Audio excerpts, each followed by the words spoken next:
Todo cambio genera resistencia. Dentro de tu mismo proceso y dependiendo cómo llegues como inmigrante, si te tocó salir del país o vienes con una visa de estudiante o vienes a residir en este país, vienes con un mindset, vienes con una mente preparada para algunas cosas, pero no con la flexibilidad que necesitas para todo. Bienvenidos a Vivir Afuera, el podcast que mezcla el fascinante mundo de los vinos y de la migración. Mi nombre es Andrew Carvajal, yo soy un abogado migratorio canadiense por día y un sommelier aficionado por noche. Mi nombre es Andrew Carvajal. Mi pasión es ayudar a la gente a hacer de Canadá su hogar, y soy un aficionado a la degustación de vinos. Hay varias similitudes entre ser un excelente profesional migratorio y la preparación del vino. La cosecha de un buen vino toma años de planeación. Uno no migra de un día para otro. Es una decisión importante que tiene un impacto drástico en la vida de una persona y de su familia. La clave está en los detalles, la experiencia y la calidad del proceso. De esto se trata este podcast, de brindar información valiosa sobre la migración, presentar consejos y puntos de vista variados y honestos de gente con distintas experiencias. Y al mismo tiempo, divertirnos un poco, tomarnos una copa de vino juntos, aprender cosas nuevas sobre la migración, el mundo del vino y el reto que es migrar por fuera del país. Bienvenidos a nuestro podcast Vivir Afuera. Hoy vamos a lidiar con un tema que es bastante importante para las personas que migran a un país nuevo y es la salud mental, sobre todo en los meses de invierno, como los están viviendo ahorita en el hemisferio norte. Y nuestra invitada, Sandra Riaño, es una psicoterapeuta registrada colombo-canadiense que trabaja en la ciudad de Toronto, Canadá. Se especializa en la terapia individual, terapia de grupo, y ya que es una persona pues, que habla español y que habla inglés, ha tenido una trayectoria de apoyar a muchos migrantes a través de su carrera en lo que es llegar a un nuevo país y los temas de salud mental que salen de vez en cuando una persona migra. Entonces, nos va a acompañar a distancia esta vez y vamos a disfrutar un Luigi Bosca Malbec con ella. Bienvenida, Sandra. Bueno, antes de que comencemos, Sandra, quiero que hablemos un poco de la botella de vino que vamos a tomar hoy. Este es un Malbec Luigi Bosca de la región de Mendoza, en Argentina. Es un vino que es 100% cepa Malbec. El Malbec es una uva interesante en términos de su historia, porque a pesar de que muchas personas la asocian con Argentina o de pronto con el Cono Sur, es una uva que tiene su origen en Francia, pero debido a las pestes y debido al clima de Europa, no pegaba tan bien y tuvieron muchos problemas con ellos, entonces encontró su nuevo hogar en Argentina en 1850 y hoy en día es la cepa emblemática de Argentina y de Mendoza. El primer paso en la cata entonces siempre es mirar el vino, la vista. Entonces yo voy a usar la servilleta que tengo acá para ver un poco el color, pero si quieres mira el vino y cuéntame un poco de lo que ves. Es vino tinto, oscuro, se ve espeso, se ve grueso, o sea, denso. Sí, exacto. Le atinaste a muchas cosas. Es un vino, no es un vino ligero por el color. Vemos un color un poco como rubí, violeta. Nos damos cuenta que es un vino que va a tener cuerpo. Es un color profundo. Y también pues nos da un poco la idea de que también va a ser un vino bastante afrutado con el color. Bueno, el segundo paso entonces es girar el vino en la copa. Esto nos va a ayudar en parte a liberar las moléculas y poder oler el vino mejor, pero también podemos ver entonces las piernas o las lágrimas del vino que nos dan una idea de su contenido alcohólico. Entonces, después de girarlo, ¿qué hueles en el vino? Bueno, pues me parece que tiene como spices, como aromatizado, ¿sí? No es solamente uva, debe tener algo de frutos secos, algo así. Sí, es un vino que tiene, como decías, esos spices, como esa pimienta, de pronto un poco de canela. Se le siente también la vainilla o caramelo o chocolate del roble. Pero en términos de frutos, yo siento como frutos rojos, cereza, frambuesa y también de pronto frutos negros como ciruela, puede ser, o arándanos.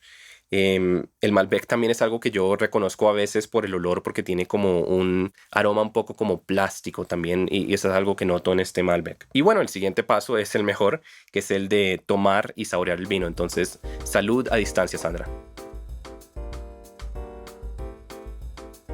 Y bueno, entonces, ¿cómo te parece? Sabe muy bien, además que queda la sensación, queda el sabor, así después de que lo bajas, te queda el sabor en la boca, lo que me encanta. Sí, es un vino acuerpado, muy afrutado, que es muy característico de los vinos del Nuevo Mundo, donde se considera que está Argentina. Me gusta que es balanceado, no es tan seco ni tan dulce, y a pesar de que tiene unos taninos desarrollados, no son tan fuertes, no se siente tanta astringencia en la boca. Y se le siente también un poco como esa pimienta que habíamos notado también en el aroma. Sí, y te queda la sensación del vino, que yo pienso que una de las virtudes de un buen vino, que es después de que lo tomas, te quedas con la sensación en la boca y no te arde al bajarlo, sino es muy suave, pero al mismo tiempo fuerte, porque te queda en la boca la sensación. Sí, ahí le están dando un término técnico que es importante, que es el final del vino. Entonces, en este caso, yo creo que puede ser como un medio a largo, que uno lo siente después de tomarlo, no es algo que desaparece muy pronto. Y bueno, ahí lo tienen, otro vino de los que conseguimos en Colombia. Acá se consiguen muchos vinos Malbec, muchos vinos de Argentina. Y lo que me gusta, y la razón por la cual lo usamos en el podcast contigo hoy, Sandra, es porque es un vino que podemos conseguir en Canadá y también lo podemos conseguir en Colombia. Luigi Bosca, muy recomendado. Y en términos de qué podemos acompañar con esto, pues pensemos en Argentina, ¿verdad? En un asado, carnes. Eso es algo que iría muy bien con este tipo de vino, pero también cerdo, cordero o de pronto quesos madurados, quesos duros. Espero que lo sigas disfrutando mientras tratamos el tema de hoy. Trataré de hacer el esfuerzo. Es mentiras, está buenísimo.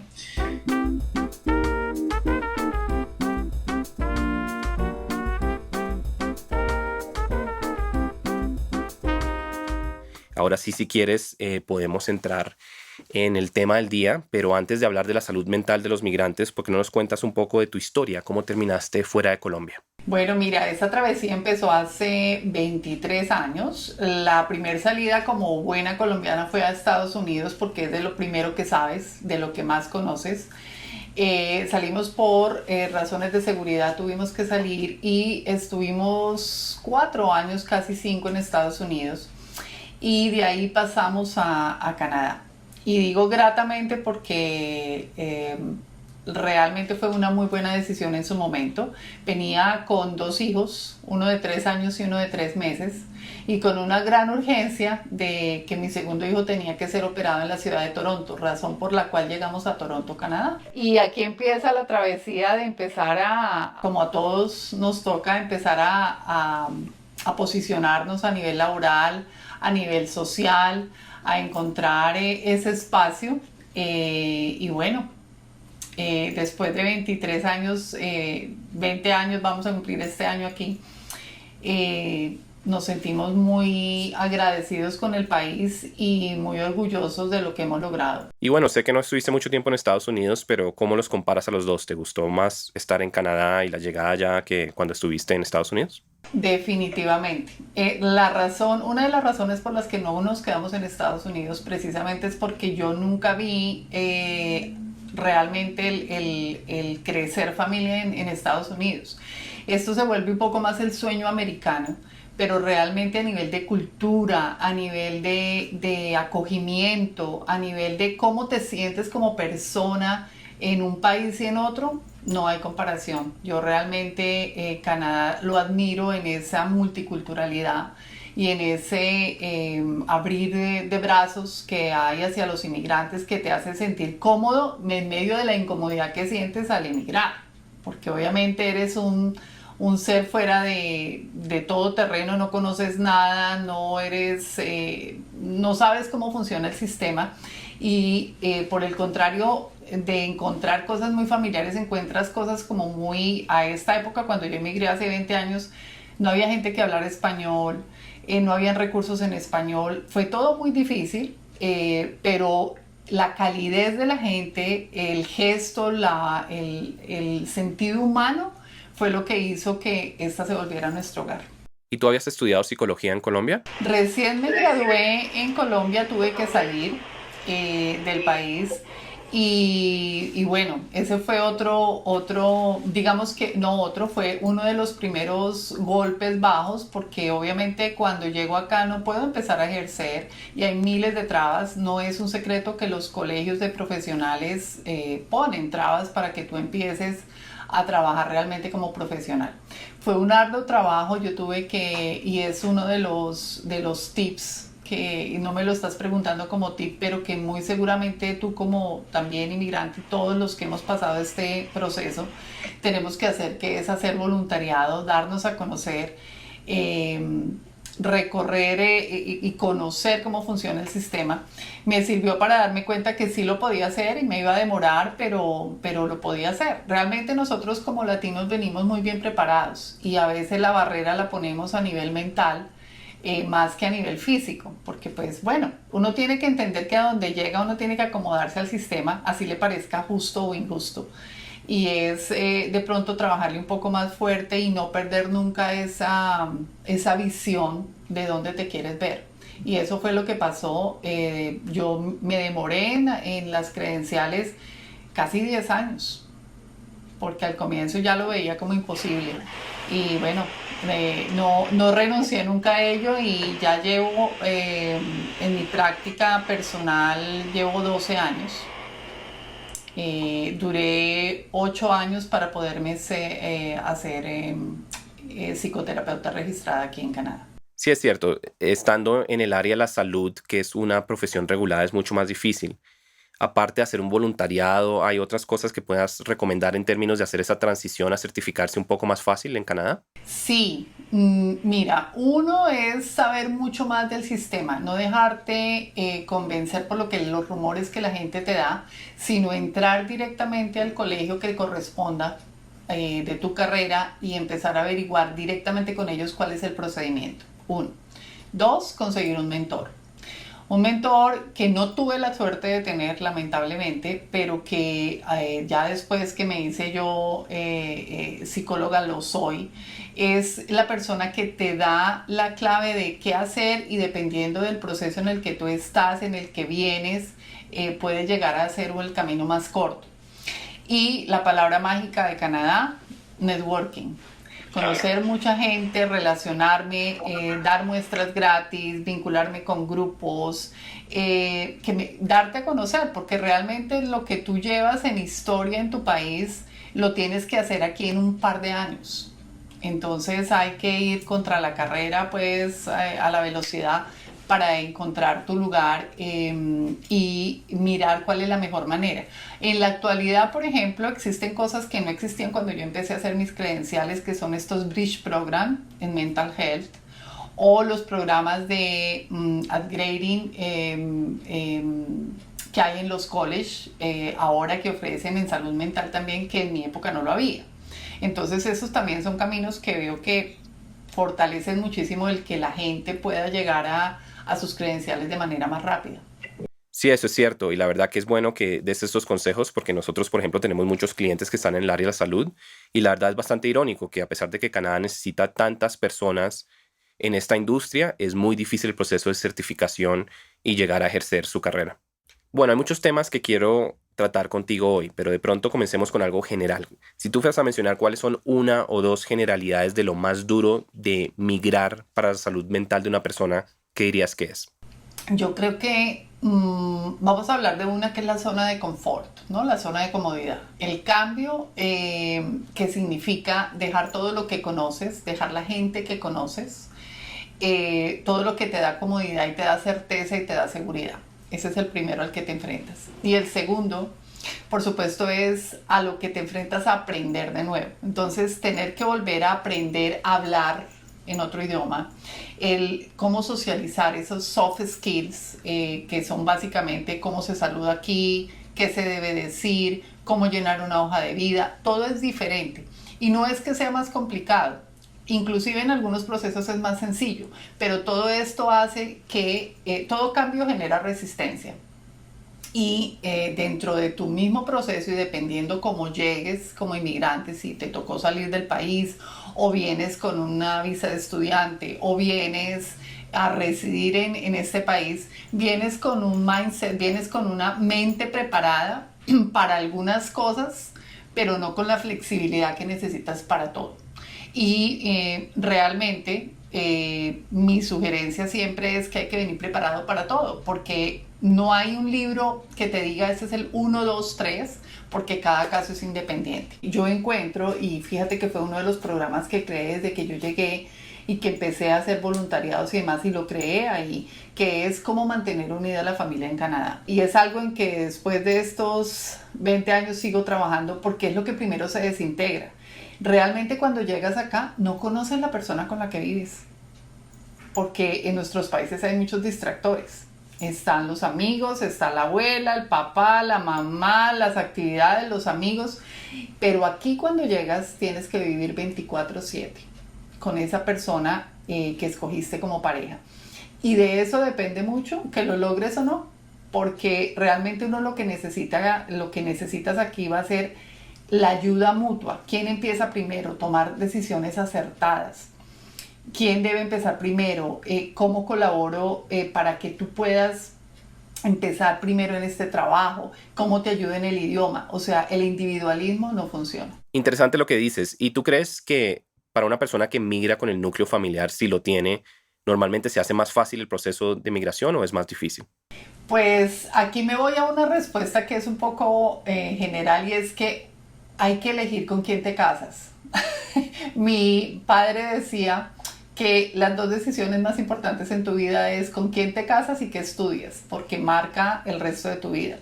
Y es que no puedo decir que necesariamente venir con familia sea más difícil, porque no es real. Es que depende qué clase de conexión llevan los dos para lograrlo.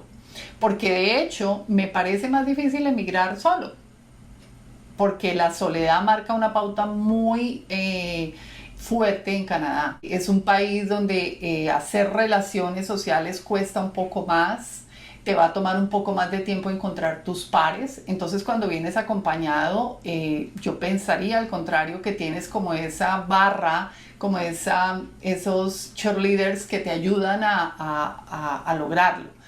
Y también tienes una fuerza extra que es que, bueno, no puedes renunciar, no puedes dar vuelta atrás porque tienes unos hijos detrás que están con unas expectativas. Entonces, realmente, emigrar solo o acompañado tiene retos muy similares, pero cuando vienes mal acompañado, puede ser una pesadilla. Bueno, hablamos de que este primer reto es como el shock cultural.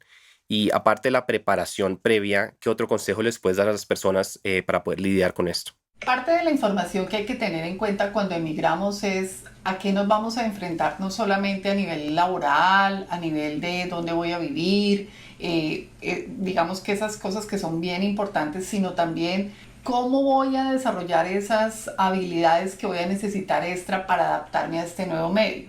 Y en esto es importante trabajar como en esa parte social de apertura, de flexibilidad para poder realmente romper esas barreras. Es un tema que tengo generalmente que conversar con las personas, que es cómo ser asertivo, cómo entrar, cómo hacer amigos, cómo conectarte, porque es algo que usualmente en nuestros países se da como muy natural. Pero aquí lamentablemente la barrera del idioma, y la pongo entre comillas porque realmente está más en tu cabeza que en la realidad, hace que te comportes diferente y te vuelvas una persona aislada, tímida, retraída. Y eso va en tu contra, no va en tu favor. Entonces, si tú traes algo de información de cómo funciona la sociedad, de qué grupos de networking desde antes te puedes vincular, si haces conexión con personas desde antes donde te puedas conectar y esa persona te conecte con otras, el proceso va a ser mucho más sencillo. ¿Y el desarraigo, cómo es el impacto de eso? ¿Y qué recomendaciones tienes para que la persona no se sienta tan vulnerable dejando todo atrás? Tocas un espacio bien importante que es la vulnerabilidad. El ser humano se hace más vulnerable en la medida en que se siente más desprotegido, ¿verdad? Y realmente yo en esta parte sugiero que tú no tienes que desarraigarte de tu país, porque realmente, y sobre todo en este momento que es muy diferente a cuando yo emigré, por ejemplo, encuentras la comida, la religión, el idioma, muchas cosas que te hacen sentir familiar, que te hacen sentir como en casa. Lo que no puedes hacer, definitivamente, es vivir en Canadá físicamente, pero mentalmente en tu país de origen. Y ese es un grave error que cometen muchos al emigrar. El desarraigo se debe manejar de tal manera que puedes hacer patria afuera, puedes seguir conectado con tu país. De hecho, yo en lo personal lo hago. Yo en todos los eventos colombianos estoy, participo, hago colección de fundraising de dinero para cuando han habido tragedias en mi país. O sea, sigues conectado con el consulado, con los programas que hay de Colombia, de México, del país de donde vengas, lo puedes hacer, y eso no significa que tienes que olvidarte de dónde eres, porque la cultura tú la traes contigo, y con lo que tú creciste, lo que te da confianza, vas a encontrarlo en la medida en que lo buscas, o sea, las cosas que se hacen necesarias. Y yo pienso que es una buena manera de hacer un proceso de asentamiento acertado. ¿Y hay edades más vulnerables en temas de salud mental que les pega más duro que otras? En cuanto a las edades, definitivamente sí hay edades más vulnerables. Y yo diría que la etapa de la adolescencia es de las etapas fuertes para emigrar, porque recordemos que esa es la etapa en que los muchachos, niños, niñas, están creando sus grupos. Y crear un grupo de amigos en esa edad no es fácil. Y cuando se crean esos grupos son supremamente coercitivos y unidos, y les cuesta muchísimo trabajo emigrar porque todo lo que encuentran no es lo que buscaban. Generalmente los adolescentes no buscan salir del país. Entonces, cuando lo buscan hacer es ya cuando están mayores. Entonces ellos sienten que les están quitando una parte muy importante, ya empiezan las relaciones amorosas, entonces generalmente noviecitos, demás, entonces eso les cuesta mucho trabajo, la adolescencia. Y por supuesto la edad de adulto mayor, porque obviamente el proceso de adaptación se hace más difícil en la medida en que el que está antes de los 55, digámoslo de alguna manera, si queremos marcar edad, pues llega a buscar trabajo, a ponerse al día con el idioma, a estudiar, tiene cosas que hacer, pero el adulto mayor, sus actividades generalmente a las que viene es a cuidar los nietos o a quedarse en casa, es una vida muy pasiva donde la parte social se ve muy reprimida. Entonces esto causa un gran impacto en los adultos mayores. Interesante. ¿Y ves que el impacto en la salud mental del migrante se nota más a la llegada o muchas veces se desarrollan estos problemas a lo largo de estar viviendo por fuera? Bueno, realmente la emoción que causa el emigrar, digamos que la emigración que está llegando en este momento son personas dentro de mi conocimiento que vienen a estudiar o vienen a trabajar o llegan ya con una residencia, entonces hay mucha excitement, mucha sorpresa y muchas ganas de empezar a comerse el mundo, pues llamémoslo de alguna manera. Pero después de unos meses viene el declive. Y el declive es de aterrizar un poco en la realidad que estás viviendo y darte cuenta dónde estás y en qué estás. Tiene que ver mucho también el clima. No es lo mismo emigrar en invierno, septiembre, octubre, que ya empieza el invierno, ¿no? Y por supuesto mucho más allá si es diciembre, enero, que emigrar en verano, donde Canadá está pues con actividades todo el tiempo, ve gente en la calle caminando, entonces también tiene mucho que ver. Pero realmente yo veo que el declive a nivel de depresión, de ansiedad, de estos cambios emocionales se presenta generalmente al comienzo, entre los primeros 4 a 6 meses, o sea, en ese periodo tú empiezas a darte cuenta en dónde estás y el cambio que has realizado. Y hay personas que lo elaboran un poco más adelante, cuando empiezan a recibir sus primeros, digamos que golpes fuertes, fracasos, cuando las cosas no se les empieza a dar. Entonces no podemos tener un marco de referencia como algo general que ocurre, pero yo sí creo que todos tenemos que emigrar preparados para esos cambios emocionales, porque sí van a dar. ¿Y cuáles dirías que son como los signos de alarma para buscar un profesional de la salud mental para ayudar en el proceso? Mira, voy a ir un poquito más atrás, y es que yo recibo pacientes ya desde antes de emigrar. Yo hago algo que se llama como la preparación para emigrar. Y marca la diferencia. Bien sean estudiantes, vengan con cualquiera, vengan temporal o permanente, llamémoslo de alguna manera. Marca la pauta de diferencia de la información, de la seguridad, de a lo que se van a ver enfrentados. Entonces es importante tener esa información, contactar tener ese trabajo a nivel terapéutico desde antes, tener unas sesiones de coaching, de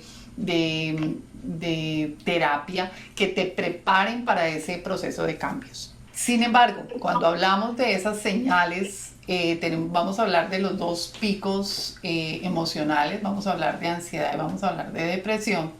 Entonces, en los términos de ansiedad, tenemos que tener en cuenta ese momento en que empiezas a tener problemas de sueño, o sea, que te cuesta trabajo conciliar el sueño, tienes una preocupación constante, tienes ideaciones, que significa estar pensando en lo mismo todo el tiempo, cuando empiezas a tener problemas de alimentación porque comes mucho o porque dejas de alimentarte.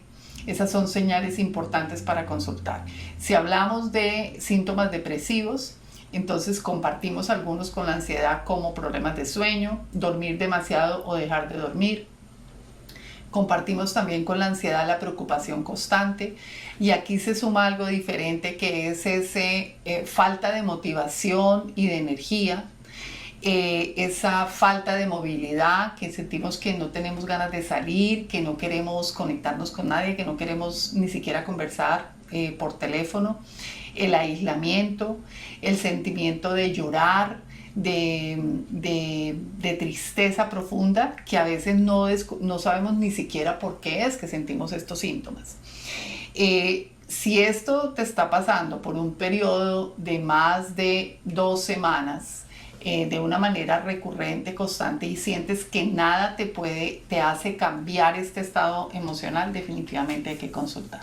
Qué interesante, la verdad que no me imaginaba que hubiera proactivamente tanta preparación antes del viaje desde el punto de vista de salud mental, pero me parece importante, porque mucha gente se enfoca pues en los papeles migratorios, en la parte de la mudanza, pero me gusta oír de que pueden también manejar esta parte de la preparación de la llegada contigo antes.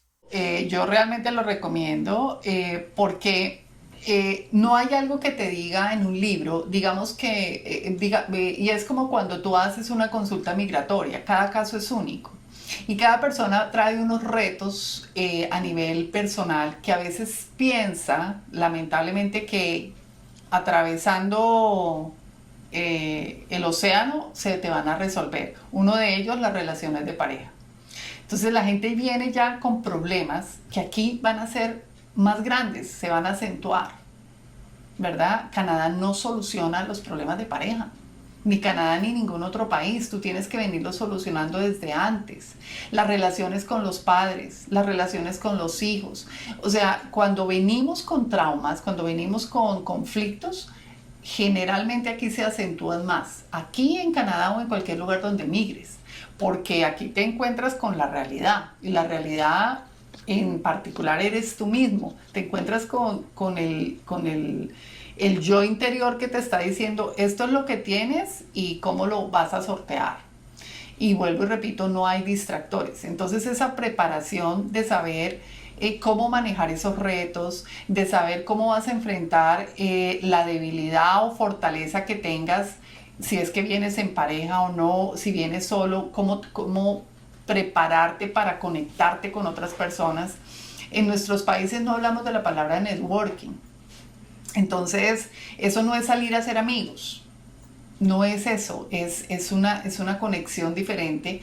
Entonces hay que saberlo, y eso lo hacemos en terapia viendo las particularidades de cada persona, la personalidad y a lo que te puedes ver enfrentado sí o no, de acuerdo a las fortalezas de seguridad personal, de autoestima, inclusive de educación.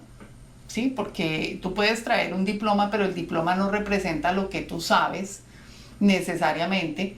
Entonces también tienes que aprender a venderte, que esa es una parte muy importante que tiene que ver con algo que yo también trabajo, que es el coaching, cómo te vendes, cómo haces que una persona que no te conoce, que tú no tienes un historial aquí, te compre. ¿Por qué tú y no por cualquier otra persona que fue criada aquí? Bueno, hablemos de algo que puede ser nuevo para los latinos que están migrando y es el invierno. Y nomás viendo tu ventana me doy cuenta que a pesar de que son las 4 de la tarde, ya se está comenzando a oscurecer. ¿Por qué no nos cuentas un poco qué es el trastorno afectivo estacional, SAD en inglés? ¿Qué es eso y cómo afecta a las personas? Ese es un trastorno muy presente en las zonas donde hay estaciones, que está asociado netamente con el clima, y es ese declive que empiezan a sentir las personas a nivel emocional por el clima, básicamente por la oscuridad y por el frío. Entonces, en ese proceso se presentan obviamente estos síntomas depresivos que no tienen una razón de ser de su vida cotidiana, sino que están asociados necesariamente con el idioma. Pero obviamente para esto también hay soluciones, hay alternativas, se han creado desde hace ya muy buen tiempo, se manejan las cámaras, las pantallas que simulan la luz del día, hay técnicas con las que uno puede trabajar para que la persona maneje mejor estos cambios estacionales. ¿Y cuáles son tus recomendaciones principales para estas personas que están enfrentando a que los días son más cortos, de que ya no pueden salir de la casa tanto tiempo? ¿Qué les recomiendas para poder lidiar con este trastorno afectivo estacional? Bueno, cada condición es diferente, no hay, vuelvo y repito, no hay una cartilla para decirle a todos hay que hacer esto, pero en generalidades lo que te puedo decir es que no hay que cambiar las rutinas que te hacen sentir bien porque el clima ha cambiado. Con eso me refiero a si tú eres una persona que le gusta hacer deporte, Canadá tiene toda la adaptación necesaria para que el deporte que tú hagas lo puedas hacer en cubierta. Si patinas, si nadas, si haces judo, lo que tú quieras lo puedes hacer de la misma manera con buen clima o con mal clima, ¿verdad? Uno. Dos, seguir socializando y seguir saliendo y seguir teniendo una vida lo más normal posible sin limitarse porque así como tú lo mencionaste son las 4 de la tarde y ya está oscuro, no me da pereza salir. Esto empieza a acercar esas actividades que te hacen ser una persona vital, ¿no? Activa. Entonces esto empieza a minimizar esa motivación, esa energía. Entonces esto en general sería algo que hay que hacer, no ponerle mucho cuidado a si está claro o oscuro, porque realmente las actividades deben seguir sí o sí. ¿Sí? Uno le hace una modificación muy general a las actividades que hace, pero realmente es tratar de hacer el mínimo de cambios posible. Y no tener como tema central el clima. Muchas veces uno de los icebreakers, de las maneras de romper el hielo, es hablar del clima. Hablar del clima en Canadá ya es una utopía. Ya sabemos que hay invierno. Al contrario, cada vez y cada año el invierno está siendo más suave. Así que ese no puede ser un tema de conversación y de lamento. Y cambiar el tema me refiero a que si lo ponemos como centro de nuestra atención se nos hace más difícil. Porque entonces todo gira en torno a lo que no se puede, a lo que no me hace sentir bien y está trayendo automáticamente esos mensajes negativos que van a estar permanentemente en tu mente, ¿no? Sí, eso es un buen tip. Yo creo que muchas personas a veces en las conversaciones para romper el hielo hablan de la temperatura, del clima, y es bueno no fijarse tanto en eso. Y bueno, hablando contigo entonces me doy cuenta que tú no solo estás viendo personas presencialmente en Toronto, ¿verdad? Tú también estás viendo pacientes virtualmente. Yo veo, inclusive antes de la pandemia, siempre he tenido clientes fuera de Canadá. Cuento con la suerte de haber trabajado virtualmente ya desde antes, y digo suerte porque esto ha sido una herramienta que ahora, pues, después de la pandemia, durante la pandemia se volvió muy popular. Pero yo desde antes he tenido siempre clientes de Argentina, de Colombia, México, Chile, digamos de España. Son países que he tenido clientes con regularidad durante el año. Y en la actualidad sigo con consulta virtual y obviamente presencial. Súper. Y nos has contado entonces también que tú tienes una labor de coach también. ¿Por qué no nos hablas un poco de esta labor y del grupo de Hispanic Women's Network, que yo te he seguido en redes sociales y sé que hacen cosas muy chéveres con eso? Cuéntanos de qué se trata. El coaching, te voy a hablar de la diferencia. Yo creo que ahí se nota qué hace uno y qué hace el otro. La diferencia entre el coaching y la terapia. La terapia es clínica, ¿verdad? La psicoterapia es completamente clínica y trabaja en todos estos aspectos que tienen que ver con la parte emocional, cognitiva del ser humano y que buscan una transformación desde el punto de vista clínico. En el coaching estamos hablando de un moldeamiento de conductas para alcanzar metas. Entonces es un seguimiento que se le hace, un acompañamiento, digámoslo mejor, a la persona que está recibiendo el coaching para que consiga las metas que busca lograr. Entonces esas son las dos diferencias. Generalmente después de una terapia, siempre al final yo hago 1 o 2 sesiones de coaching porque obviamente siempre hay metas por alcanzar.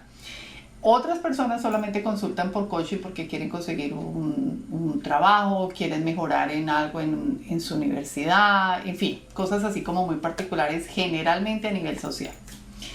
Y bueno, tocaste el corazón completo mío con Hispanic Women Network. Esa es la hija que no tuve, porque yo tengo 3 niños y Hispanic Women Network es mi cuarto hijo, que es la niña. Que nació justamente cuando estaba yo en maternity leave, en época de maternidad de mi último hijo. Tiene exactamente 10 años, cumplimos el año pasado. Y este es un proyecto que nace precisamente en esa época donde me veo yo ya en una edad que ya mis amigas ya no estaban teniendo hijos. Yo con un bebé no quería estar hablando de pañales y del marido, que es lo que generalmente hablan en los grupos donde están las mamás teniendo con bebés recién nacidos.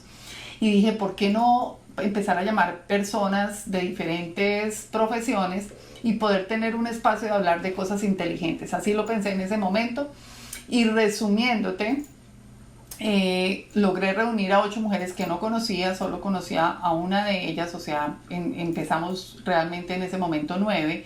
Y así fue como nos reunimos, nos conectamos. Las llamadas las hice por LinkedIn, la mayoría las conecté, en fin, nos conectamos y me di cuenta que había otras mujeres que tenían la misma inquietud que yo tenía de hablar de otros tópicos y de crecer, digamos que como mujeres profesionales dentro de un grupo que nos apoyáramos mutuamente. Más adelante, después de unos meses, dijimos, ¿por qué no extenderlo? ¿Y por qué no abrirlo para la comunidad afuera? Y ese fue el comienzo. La primera reunión fue de 50 mujeres, donde encontramos ese eco, y así hemos venido transformándonos y generando otros espacios que buscan el crecimiento integral de la mujer latina. Tenemos 2 áreas de trabajo, uno el emprendimiento y el otro toda la parte integral de lo que significa el crecimiento tuyo como mujer dentro de una comunidad que es nueva para ti. Entonces eso significa si estás estudiando, si estás siendo empleada o si sencillamente estás en la casa. Pero de cualquier manera tenemos que buscar nuestro espacio, nuestro lugar, el lugar donde llegamos. Y ha sido, bueno, un espacio maravilloso. Hemos conocido miles de mujeres a través de estos 10 años, con una gran satisfacción de haber logrado cosas importantes, un impacto en la comunidad, ver cómo las mujeres han crecido en sus aspiraciones personales, vernos nosotras como grupo, que ya no somos las mismas, porque obviamente, como pasa en todo grupo, hay cambios, ¿verdad? Y ha sido muy interesante de ver todo este proceso de crecimiento. Y bueno, cumplimos 10 años y nos hicimos organización sin ánimo de lucro registrada en Canadá desde el año pasado. Súper, Sandra, la verdad que me parece una iniciativa excelente. Yo siempre he sido muy fan de los grupos de networking, a veces los grupos de networking hispano, donde uno encuentra como esa generalidad, al mismo tiempo que está afrontando encontrar personas nuevas.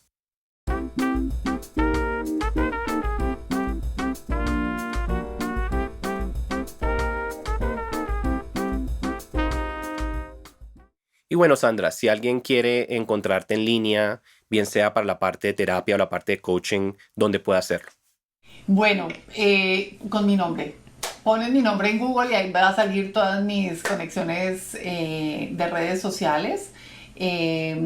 sandrariano.ca. Así aparezco en todas las redes sociales, sandrariano.ca, y también en mi website. Cualquier pregunta, cualquier consulta, siempre bienvenido. Y por supuesto el grupo de Hispanic Women Network, que es un grupo sin ánimo de lucro, también está abierto para todas aquellas mujeres que llegan o que están aquí, que nos están viendo, que quieren conectarse. Ahí hacemos reuniones, conferencias, hacemos días de emprendimiento, hacemos actividades de networking, feria de negocios. Hay muchas cosas que pasan en ese grupo y ojalá que quien nos esté viendo, que quiera conectarse, también bienvenido en HWNCA. Bueno, Sandra, la verdad, muchas gracias por todo lo que nos has contado hoy. Sé que la salud mental es muy importante, pues no solamente para cualquier persona, pero también en muchos casos para los migrantes. Y bueno, para terminar, como migrante, como terapeuta de migrantes, ¿hay algunas palabras finales en términos de o consejos que le tengas a las personas que no han tomado el salto, que están pensando en migrar pero que tienen temor de hacerlo? Haciendo un resumen de lo que acabas de decir, recuerden siempre que la salud mental es el timón de nuestra vida, ¿sí? Dependiendo de nuestras emociones, dirigimos nuestros propósitos. Entonces es muy importante ponerle cuidado a la salud mental. No necesitas pasar por un estado de locura o de depresión para consultar. Así como vamos por un dolor de muela o vamos por un dolor de rodilla, hay que ir cuando no tengamos ni siquiera dolor. Hay que manejar la prevención en salud mental. Y una sugerencia para aquellos que están en la duda de si Canadá es el lugar o no, pues lo que les tengo por decir es que yo creo que la conversación que hemos tenido les demuestra cómo de alguna manera, si tú estás buscando emigrar, estás buscando ocupar uno de esos espacios que hemos tenido la oportunidad de dialogar acá, que es el espacio a nivel académico, a nivel social, a nivel de generar familia.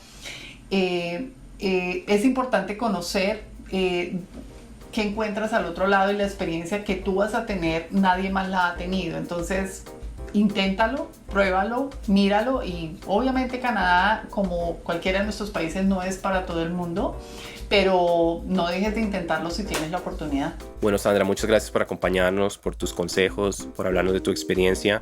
Hemos llegado al final de otro episodio y la verdad aprecio mucho tu tiempo y poder hablar con nosotros. Salud de nuevo.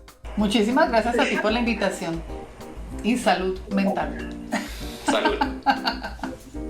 Bueno, y recuerden nuestros queridos oyentes que cada paso en el camino de la migración es una oportunidad para crecer y construir un nuevo hogar. La discusión no termina acá. Nosotros tenemos redes sociales en Instagram, Vino Inmigración, en TikTok, Vivir Afuera. Ponemos segmentos de los podcasts allá. Los invitamos a que nos dejen comentarios, que nos cuenten qué les gusta, qué no les gusta, qué debemos hacer distinto, que nos hablen de los vinos que estamos catando, de los temas que estamos desarrollando. Y así los invito a ser parte de la comunidad de Vivir Afuera y hasta el siguiente episodio.